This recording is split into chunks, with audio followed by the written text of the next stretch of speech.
Good day. I'm John Lupinacci from Washington State University, and it's an honor to be presenting at the 5th Annual Eco-Ability Conference. Before getting into this presentation, I'm videoing from North America, and I would like to begin by acknowledging the indigenous people who are the original inhabitants of the land on which I'm sitting here. And as we convene around challenges and tensions surrounding eco-ability and total liberation, let us not forget that for those of us here in North America, our presence is very much related to the genocidal violence inflicted on this area's native people. And if we take a position for justice, we must extend that position to all that experience unjust suffering, and include in that the often overlooked native peoples still enduring such violence in the 21st century. Also, noting that while we gather for this conference, our diverse sisters and brothers stand together on many fronts, and many of whom have sacrificed life and freedom for the very things we will discuss with relative comfort here today. So my presentation is called Unlearning Normalcy, Valuing Disability, Difference, and Dependency. And this presentation explores alternatives outside of the current dominant assumptions that contribute to the structuring and maintaining of an ableist society. I'll share some of the ways I work with teachers and community activists in regard to ableism and other forms of oppression. I'm aware that there are major limitations to my understandings of and experiences with injustices due to my position as someone who benefits from dominant systems. Systems that privilege human beings over the more than human world, and especially that privilege bodies that are identifiable as white, heterosexual, male, and that can present as able-bodied, albeit for myself intermittent as a person with Crohn's, and able-minded or as presumably neurotypical, in a culture that sees these characteristics as so-called normal, which I argue that normal is a social construct with material realities for those not fitting into society's so-called normal, and for those there is immense pain and suffering, and isolation and exclusion. I further will present about how I work with professionals allied to communities, so teachers, social workers, counselors, coaches, nurses, etc., to ensure that they are aware of how normality is a problematic construct that emerges from an entangled set of deeply rooted cultural assumptions in place to rationalize and naturalize systems of exploitation like capitalism, racism, sexism, homophobia, speciesism, and ableism, to name a few. But it's my position in this presentation that such cruel conditions of this so-called normalcy is learned, it's practiced, and it's maintained, often via schooling, and that such problematic understandings that accompany these systems of exploitation ought to be exposed in efforts to unlearn normalcy by learning to recognize and value difference. Furthermore, to recognize disability as difference. So, I'm an activist teacher from Detroit, now rooted with my family in Eastern Washington, where I'm an equity scholar activist educator. In other words, I work in teacher education, where I teach folks who work or will work in schools or in their communities to critically and ethically consider the importance of a culturally relevant and empowering education for every person. Examining schooling, I start with considering all children and their teachers as bodies bound within larger economic and exclusionary paradigms, and propose that schools, especially special education, are actually a nexus to prisons and such institutions that impose limitations on one's freedoms and imagination from moving beyond the confines of dominant discursive boundaries of normalcy, or an ableist, white, human, supremacist, and patriarchal society. In this way, our subjectivities, or how we identify or are identified by others, are deeply entangled with dominant notions of this so-called normalcy. Furthermore, the daily routine of neoliberal capitalism becomes so repetitious and unchallenged as part of our disciplined subjectivities, or how we identify, that the atrocities experienced by such exclusionary violence have become normalized, or generally accepted by the masses of those who benefit from ableism, patriarchy, racism, capitalism, etc. So, situated within the educational contexts of ecofeminism, critical disability studies, and eco-critical framework for teaching, this work seeks to share possibilities that an eco-ability approach in education might provide for unlearning normalcy and teaching towards inclusive communities, valuing of difference and dependency. So, a goal I view as interrelated and interdependent and working in solidarity across differences towards socially just and sustainable communities. While recognizing that there are a vast number of important projects that examine the social and ecological suffering in capitalist culture, this work brings an eco-ability lens to working through some of the difficult contestations I observe working with teachers, learning to think and view students and members of their community beyond the dominant definitions dictated by society, the cultural assumptions that often are working to value, hierarchize, commodify, and set students up for failure because they are never seen by their teachers as equal, capable, or normal. This presentation shares a few pedagogical moments from experiences in teacher education with how I seek to challenge and interrupt perceptions of normalcy and contest false notions of independence as measures of success of personhood in schools and society. Understanding that notions of personhood and independence are culturally mediated and thus directly linked to century-old patterns of beliefs and behaviors that rely on the legacy of a history of privileging certain individuals over equity and the recognition of our existence in and dependency on a complex web of biologically and culturally diverse relationships that make up the living systems to which we all belong. Critiquing neoliberalism. A common thread woven through social justice efforts in all movements, and included in eco-ability, is for activist scholars to respond to efforts of inequity and inequality in a political and economic system of exploitation at work as global systems of capitalism expand to the far reaches of the planet. When confronted with such violent systems as neoliberalism and the free market agendas of multinational corporations, teaching to confront neoliberalism requires what critics of neoliberalism suggest as new ways of thinking about relationships between one another and to the environment. But before I get into any new ways that I'm working with teachers, it's actually good to note that none of what I'm going to talk about is really all that new, rather than it's just been marginalized to near extinction in many Western industrial communities. So, considering how racism, sexism, ableism, speciesism, and neoliberalism all work together, I ask, how can such a destructive way of being be rationalized, justified, or ignored? Neoliberalism is a set of ideas, beliefs, policies, and practices that David Harvey described as proposing that human well-being can be best achieved by liberating individual entrepreneurial freedoms and skills within an institutional framework characterized by strong private property rights, free markets, and free trade. Within neoliberalism, the primary responsibility of the state is to create the necessary conditions under which hypercapitalism can flourish. This leads to deregulation, privatization, and a focus on so-called free markets.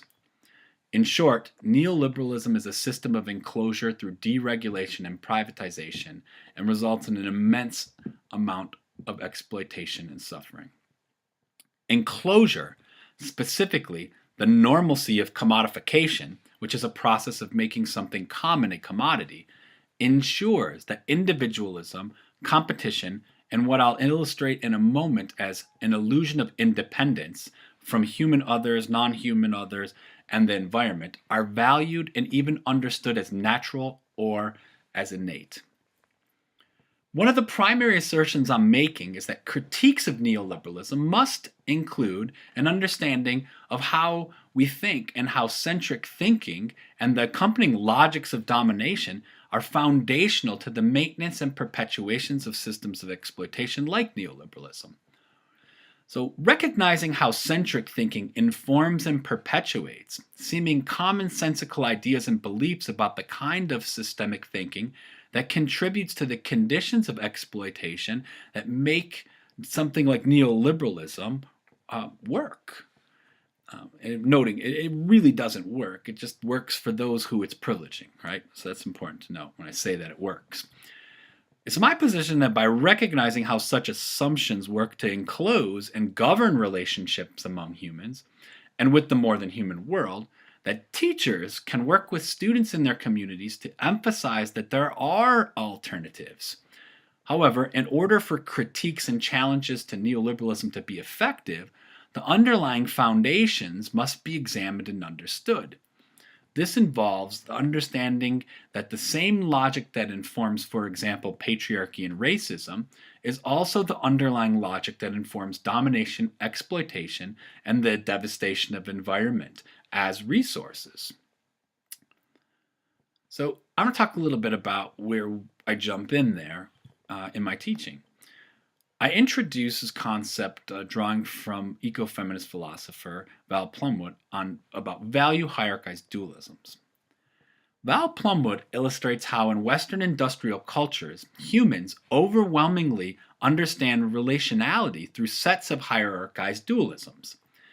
This thinking not only justifies and perpetuates anthropocentrism, or humans as superior to all others, it also upholds forms of oppression like racism, classism, sexism, ableism, and so on. All of these forms of oppression rely on value hierarchized dualisms that then inform how we understand and interact with one another. In efforts to help explain how recognizing and understanding the logic structure of value hierarchized dualisms work in Western industrial culture, a logic structure I posit as foundational to neoliberalism and to this notion of normalcy, I work with teachers and future teachers and professionals allied to the community to be able to recognize sets of superior inferior dualisms and then strive in their classrooms and relationships to provide guidance and opportunity for, say, K-12 students to consider alternatives to dualistic and centric thinking.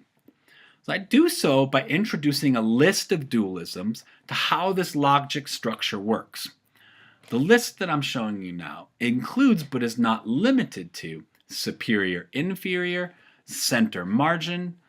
human nature, man woman, reason emotion, mind body, wealthy poor, white person of color, civilized savage, master slave, independent dependent, teacher, student, adult, child. So looking at this list together with potential students and us here today, I would group together a few of these dualisms and stack them together with superior, inferior, center margined, and together with others to visually illustrate how Western industrial cultural dualisms work to set up what is often referred to as the norm of the standard. So I'm circling the left column to show you that these all entangled together contribute to sort of this notion of a norm or normalcy, or in the case of where we're going with this presentation and in this work, is with a neoliberal normalcy, right? And then anything to the right or outside of the red kind of circled area is marginalized, is labeled or understood or related to as abnormal, which is, I'm not condoning that label, but sort of pushed to the margins here and devalued. So I introduced these dualisms to illustrate how such assumptions organizing how we view one another, and especially our students, discipline our relationships. And I emphasize that while these dualisms inform how we think and act, they aren't definitive and they can be resisted. Specific to unsettling notions of normalcy, I want to take a look at a smaller grouping of them and how they work together. So now you're looking at just the superior, inferior, human nature, mind, body, teacher, student, adult, child, independent, and dependent. And I group a smaller group here together to just talk about this notion of independence as an illusion of neoliberal normalcy. The term and the subject positions in the first column, those that are most highly valued within Western industrial culture or within a neoliberal normalcy, clearly illustrate how subject positions of, for example, humanness and teacher or adult are highly valued and privileged by a cultural logic structure that values so-called independence, a construct awarded to members identified within the left-hand column here of the first list and inextricable from privileges afforded to some members at the exclusion and subjugation of others, the folks with characteristics on the right.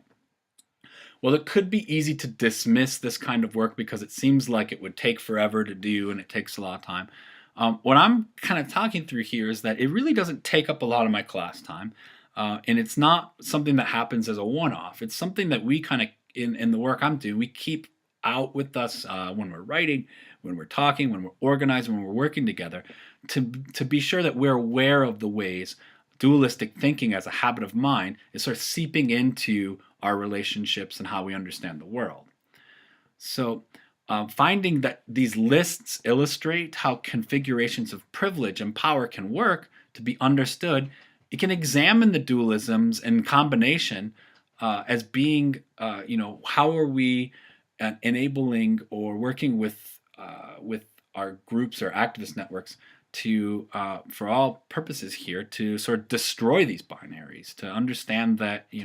no such either ors exist, but yet our cultural structures and our ways of understanding and relating to another tend to maintain them, and that they're really not representative of our ecological existence. So furthermore now, I ask students to consider how personhood is defined, often in current political and economic systems, by one's ability to conform to normalcy or to conform to these aspects listed on the left by providing an economic purpose as both a commodity and a consumer while presenting as independent, which is at best temporary because as children we are dependents and so will we be as we age. The whole notion of independence here is to expose it as illusionary. We are all dependent. And so in some, say for example, so in schools, when we measure success based on our independence, we're setting up a foundation that's maintaining this illusion or perpetuating this notion of normalcy that doesn't really exist ecologically for any of us. Yet we privilege some who we award it to, and we literally punish those that don't. Viewing dependency as a problem, and I'm suggesting that we actually acknowledge all of our dependencies, and in doing so, we recognize that dependency is actually something we ought to value. Applying such logics, I ask students to consider, if a condition of personhood is independence, then are children and any being who visibly require assistance from so-called independence considered less than? Although such hierarchies examined through critical pedagogies and in teacher education programs, the direct relationship of independence and dependency to other dualisms depicted in the left are often overlooked, especially those of human nature, which is where eco-ability projects really kind of come in here for me. So it's my pedagogical intent that these provocative configurations or arrangements encourage teachers and future teachers to critically question the fundamental assumptions in Western industrial culture about relationships. And I hope that the list and the described process of how we draw attention to value hierarchies dualisms and the connection between them facilitates an understanding as to how these value hierarchies are intersectional and work, while noted that they are not universally experienced, to expose what is often valued and rewarded as normal in Western industrial culture. Furthermore, I share this because while considering teaching in neoliberal spaces like many kindergarten through 12th grade classrooms, students will work in, my students work in, we often find that practicing being able to recognize how these systems work is paramount to applying such an understanding to the curriculum and pedagogy as they grow as teachers. Really, it's paramount to rethinking the very ways schools work. So, I'm going to end with an illustration that I use with students to highlight how the logics upholding normalcy are predicated on false notions of independence exhibited by individuals, mostly white, able-bodied, neurotypical presenting males, who position and are often positioned by society as separate from and superior to everything and everyone else. So looking at this illustration, a learning heuristic, if you might, that we use in my teaching, it is from this elusive and biological impossibility, right? We all exist not as it's shown here in the illustration, but as a complex web of interdependent relationships, not hierarchized and separated out like this logic diagram here. But this logic diagram is to help us see that this is how Western industrial culture relates and understands relationships. Perceptions of self that are that identifies independent or an individual as a definition of personhood is problematic. And we can see how all other beings in this way of understanding ourselves in relationship to others are then viewed as less than, and in neoliberal iterations of capitalism as colonized resources or commodities. This kind of thinking can be more clearly understood through the manifestation and the rationalization of behaviors like clear-cutting forests for lumber, or when any other being, living or non-living, is valued only in relation to its human use in regard to serving the interest of the individual I, that little dude up in the circle up at the top of the diagram, which in Western industrial culture is a temporarily able-bodied white wealthy or presenting as wealthy male. Labor or profit, value, all of these things are hierarchized over lives, such as people's lives, animals' lives, children's lives, women's lives, all kinds of diverse and different lives.